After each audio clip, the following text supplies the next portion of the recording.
Hey guys, how's it going? Welcome to my video. Today I am having some issues right now. I am stuck out here in the rain and my truck is not starting at all. It's not cranking. So basically what I did was I went to a Wendy's, parked my car, went in for about 20 minutes, ordered some food, came back out and tried to start her up, and this truck is not doing anything. So what gets me is that everything else works in here. I mean, it's like when I got in, the remote works, got the car doors open. I went inside, everything, all the sounds, everything worked. The dash lights worked, everything came on, but it would not crank. And I must have tried to start at least 15 times, and every time I would try to start it up, I would get like a slight click, it's one click noise. And man, I changed up a couple of things lately, relatively lately, recently. About a couple months ago, I did change up the battery. Now, I did have this one time where the truck just was completely dead, and turned out that was the battery. It was kind of like the same situation here, but not quite, because when that happened, everything, nothing worked. It was completely dead. But I was able to jump it and found out that was the battery that was the issue. Had that resolved. But about a couple months ago, not a couple months ago, but I would say maybe like 8 months ago, I had the alternator swapped out. It kind of died on me on the road, which this didn't happen. It didn't die on me on the road. It was completely parked and off. Anyway. So basically I thought, well, maybe it's a battery situation again. Maybe my battery's low. Possibly, but I turned on my headlights and the beams were really, really bright. You guys have the same situation. You guys think it's a battery, just turn on your headlights. The beams are just bright. It's probably not the battery, because if it's bright enough where you could see the beams, if the battery was low, you would get a slow crank, but I didn't get a slow crank at all. I didn't hear anything. But just to be sure, I couldn't be 100% sure about that, so I went out and checked the battery. Now, there was some corrosion on the battery, and I took the terminals off. I poured some. I had some Coke that I got from Wendy's. Poured some Coke on it. Fizzed it out, took some paper towels, cleaned off, did enough of cleaning that it took the corrosion off, most of it anyway. Put the terminals back on and tried to turn on. Got the same situation, so that didn't do anything, and I got wet in the process because it's raining out. So anyway, I was like, okay, I got my booster from a couple months ago when I went to Walmart, and I bought the battery and a booster just to make sure. And I put the booster on. Now, I boosted it. I tried to turn it on. Still heard a click. Nothing. Now, the booster was like 100% at 100% level. It's one of these USB plug-in booster where you charge it up through USB. But the battery, it would have had enough power if the booster wasn't good enough to get the car going, get the truck going. The power from the battery would have just added to it, would have had enough to actually just at least do a couple cranks here and there, but that didn't happen. So I was like, all right, couldn't be 100% sure about it, but I asked this guy who was nice enough, because I had the hood up, and the guy asked me if I needed any help with the truck. And he was nice enough to actually give me a jump. I didn't need a jump, because I could figure out that I had enough juice to actually start it if it was a juice battery issue or power issue, electricity issue. But had a jump anyway and did the same thing. So at that point, I kind of ruled out the battery, but I had to look at the negative cable just to make sure that the grounds were good, and the grounds were good. So I pretty much 100% ruled out the battery being the culprit of it. And I was looking around and thought it was maybe the alternator again, but that's not the case, because basically what happens is if you put enough power to jump the car, if it was the alternator, the car would have jumped. It would have started up, it would have cranked up, but once you take the cables off, the alternator would have died off on you. So that would be the ultimate test for the alternator. Normally alternators don't die out on you at the very point where you park the car and leave it. All right. Normally what alternator issues is you're on the road, your engine's running, you're idling, your engine's running, and it just dies out on you. That would be an alternator issue. Okay. But I could rule out at this point, I could rule out I could rule out the battery, I could rule out the alternator. And I'm like thinking to myself, what else could it be? The ground wire, I was thinking about that. I ruled that out. And I was thinking maybe it's the brake switch. So I actually went back in my car. Probably would have been the first thing I thought of. And I asked the guy to check out my rear lights, brake lights, as I pressed the brakes just to see whether the lights came on. The lights did come on. So once the light came on, I knew that it was not the brake switch, because the brake switch was working. Now, I can't be 100% sure about that, but it was a good enough test for me to say it was probably not the brake switch. It wasn't the brake switch at all. So, all right. So what else could it be? Thinking about it, I was thinking to myself, not the brake switch, ruled that out. Not the battery, ruled that out. Not the alternator, obviously, ruled that out. Not the ground wire, ruled that out. And I was looking at under the hood in the rain. I was thinking maybe it's the fuse, maybe it's one of the fuses or relays. I was thinking, is it the relay? Could it possibly be the relay is causing it? And it turned out, every time I heard that click, I know that there's electricity going to the starter, to the starter motors. Probably not the relay. Okay. So okay. So next thing up, maybe it's the fuel pump issue, and figured out it wasn't the fuel pump issue. Regardless of whether it's a fuel pump issue or not, I couldn't get the I couldn't get the truck cranking. If I was able to get the truck cranking, and it was cranking, I probably would have considered being a fuel pump issue, but it's not. Okay, which leads me to the fuses.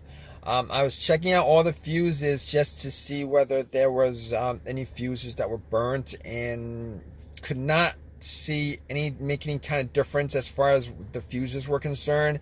And I was looking at the fuses. Not a great way to test out fuses. I didn't have a fuse tester on me. Couldn't test out the fuses. So I was like, okay, what about all the times that I've had issues with fuses? Okay, so I've had issues with fuses a couple of times with cars that I've had, and I was thinking back at it just to try to troubleshoot it, just to see whether there's fuses or not. And I was thinking to myself, okay, one time that I had a fuse that blew on me, it was on an older car where I had no power to any portion of the car at all. It was as if the battery was completely dead, and the cables were taken off.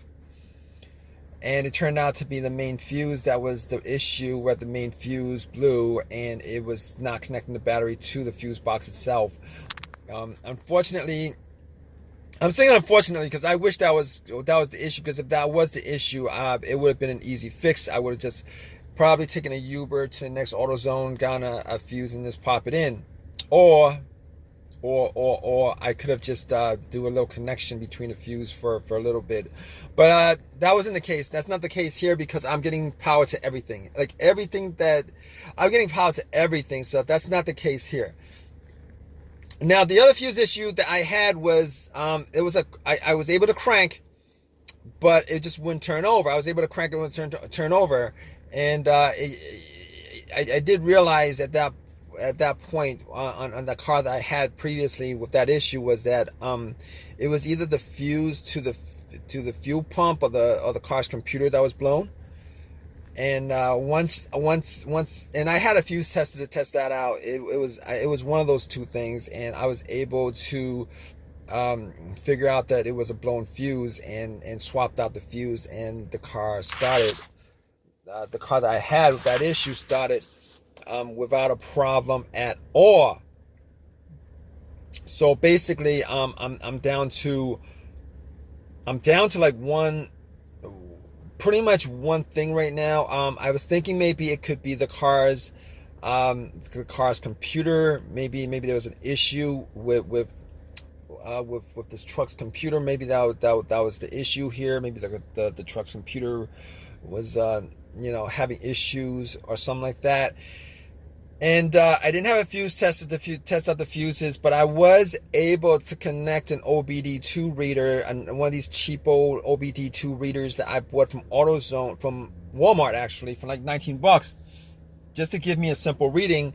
And I was able to plug it in, and it was able to analyze and pretty much give me all the info on the car. At that point, I realized that the computer was good. Okay, the computer was good. I was able to read everything off the computer. Now, it didn't give me any kind of there was zero issues. It didn't say that I had any kind of issues, codes, or anything like that. I didn't have I didn't have any kind of check engine light or anything like that. But I don't think a check engine light would cause an issue like this, where the truck just would not crank at all. So at this point, I'm thinking, it's possibly it could be the starter, but I did get the starter changed out less than a year ago. Got that changed out less than a year ago, so that wasn't the first thing on my list. And kind of had the same issues that I'm having now, but considering I only put in like maybe 20,000 miles within that whole entire year. This whole entire year, why would it be the starter? But I realized that I actually did buy a remanufactured starter, and I guess I could go into that, but I'm not 100% sure whether it's a starter or not. Now, what I could do is I could probably take a crowbar and try to just bang on the starter or whatever and try to get it started. But I didn't bother doing that because it was raining pretty hard, and it's still raining pretty hard right now. So I ended up calling AAA, and they're gonna tow it back to my place, and I'm gonna do some real thorough testing as far as trying to figure out what the main issue is with this truck. So hopefully, I don't know what the main issue is, but I'm gonna keep you guys updated on this, because there's really nothing I could do as far as troubleshooting at this point on it. Called AAA about 15 minutes ago, and here's the thing about it. I did try like at least 15-20 times to get this truck started. Nothing changed. So I'm gonna keep you guys updated. All right, guys. So here's what happened. It took AAA 2 hours for them to get my truck towed to their location, to my location. It's been a long day. Anyway, I was able to do some tests on it, do some tests on the battery. It wasn't the battery. I actually did another jump on it and didn't do anything, and ruled out the alternator. Definitely wasn't the alternator. Test out all the fuses with a fuse tester. Test it all out. Relays, definitely wasn't the relay. I actually did a test on a relay starter where I put the pins on two little sockets, and really didn't get the starter start up. So looked at the ground wires. Checked out all the ground wires. All the ground wires were good. They were all good. So it wasn't the ground wire. Test all the fuses and everything. So I'm like, okay, there's a problem. There's a pretty probable chance that it's the starter. So I actually went in and tried replacing it. Tried taking it out, doing the work. I actually put a line from the positive of the battery to the solenoid of the starter just to try to get it to crank or do something, and nothing happened. So at that point, I realized obviously that it was the starter. Took that off and went to AutoZone. I complained a little bit to them, told them that it's not right that, it's something that's fairly brand new, should only last about 20,000 miles. They told me it's a lifetime warranty. They gave me a choice of a brand new one, a brand new one that would cost about $350 versus, a free one, another free one. So I got the free one. I got the free one, which was another remanufactured starter. Popped it in, and it started right up. All right, and I started a couple of times just to make sure it started right up. So it was definitely the starter that was the problem. Kind of sucks, but it is what it is as far as that's concerned. If you guys are watching this video, I'm sure you guys are in the same situation. If you guys are in the same situation, just go down the steps that I actually went down as far as trying to diagnose a starting issue. About 90% of your issues, you guys could probably diagnose through all those different things that I diagnosed as far as a no start, no crank issue. If you guys have any comments, please leave your comments in the comment section. Please subscribe. Please give me a thumbs up. All right, guys. Take care.